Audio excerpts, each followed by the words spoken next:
If you feel like you're way behind the average American in terms of finances, watch this video to see where you rank up. And honestly, I hope you're not behind because the situation's not too great. As usual, I'm not a financial advisor. This is not financial advice. Knowledge. All right, so let's get into the video. So we're going to review a couple things today. We're going to review average salary, average savings, average net worth, how you spend your money, average credit score, and average credit card debt. So this will give us a good synopsis of what the average financial situation is looking like. We'll go over some age range and see where you stack up in this. So let's go over the average salary so far by age. And now, we need to keep in mind when they say the average, many things are actually using the median.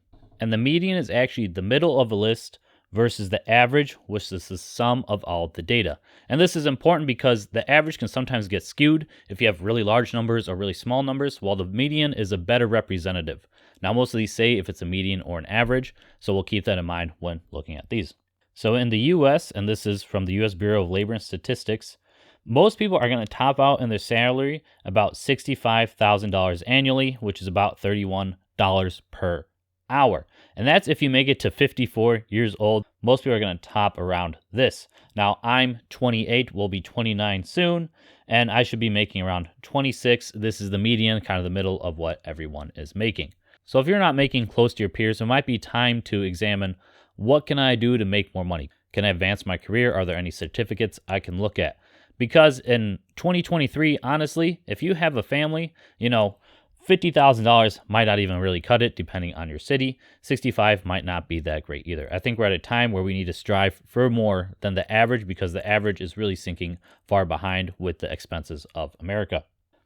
And I say this because if we look at how most people spend their money by age group, it's very depressing. So they have a couple different categories: less than 25, 25 to 34, 45 to 54, and more than 75. If you're less than 25 years old, you're probably spending almost all your income, 94%. That makes sense if you're living out, maybe you have an apartment, you have food, your bills, and then that's it. If you're making on average in this category, $38,000, that's probably most of that money spent if you are going out and having some fun. But the sad thing is, even as we get older, we're still spending so much of our income.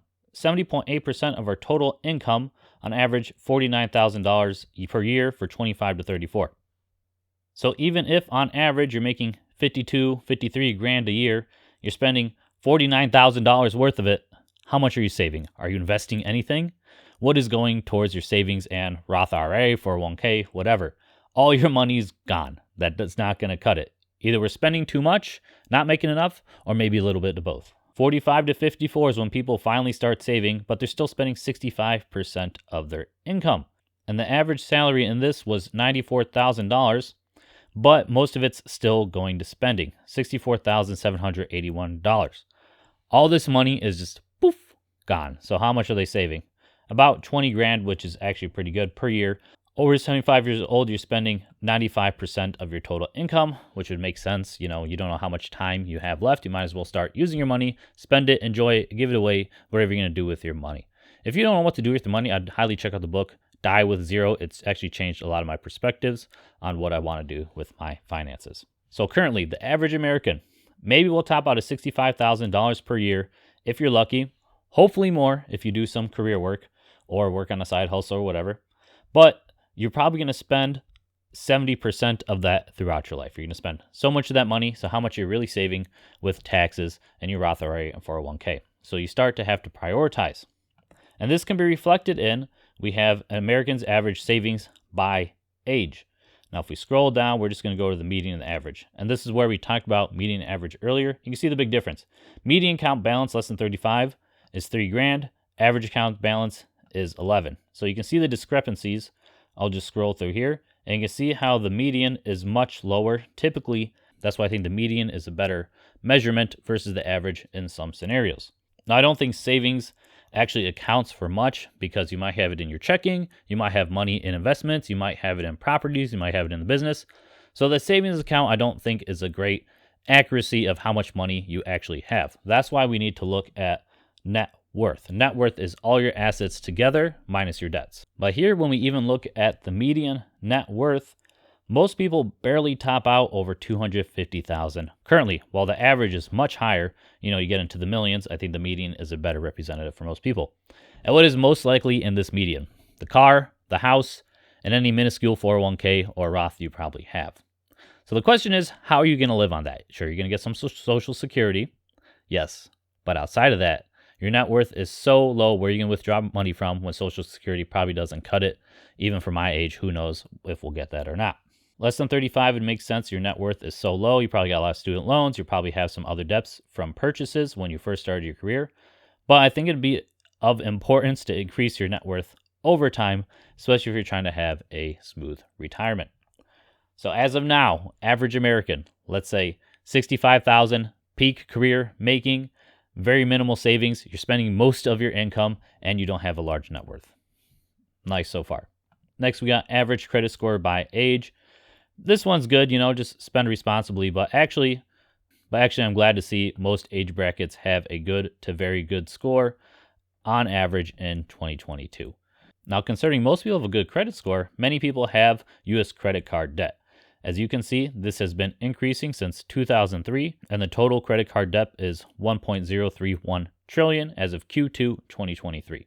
Now, this actually surprised me. I don't know why I was expecting much more credit card debt for the average person, but median for younger than 35 is only $1,900, while average is $3,700.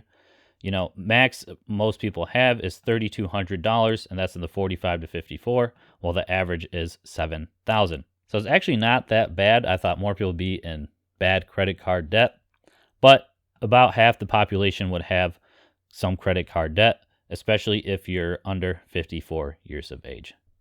So who is the average American? Probably makes $60,000 per year on average towards the end of the career, probably only has $10,000 in their savings account, probably spends about 80% of their income, thankfully has a good credit score, maybe has a net worth of $200K by the time they are 55, and I bet you 80% of that net worth is in like a car and the house. And nearly half of Americans are carrying credit card debt. So the average situation is not looking too good in my opinion. It's better than I thought it was, but it's still not great, at least in terms of working towards a retirement when you're older. I hope you're doing better than most of the examples in this video. I'm not saying you need to be rich. I don't think that's a goal for most people. Most just want a healthy and balanced life. But eliminating credit card debt is a must. Paying off your other debts is a must. Building out a retirement portfolio is a must. And then getting down your spending is a must as well. If we're spending on average like 80% of our income, something's a little wrong with that in my opinion. Or else you're going to be forced to work in your retirement. If you're doing better than this description, congratulations. I'm honestly quite proud of you. I hope to be doing better soon in my financial journey. But really think about what you need to work on. Is it debt? Is it increasing your income? Is it advancing your career? Could you eliminate some useless spending? Think about what you can do to improve your financial situation and comment down below. If you need to start working on your retirement portfolio, look at why I'm only buying SPY in my retirement portfolio right here. Peace.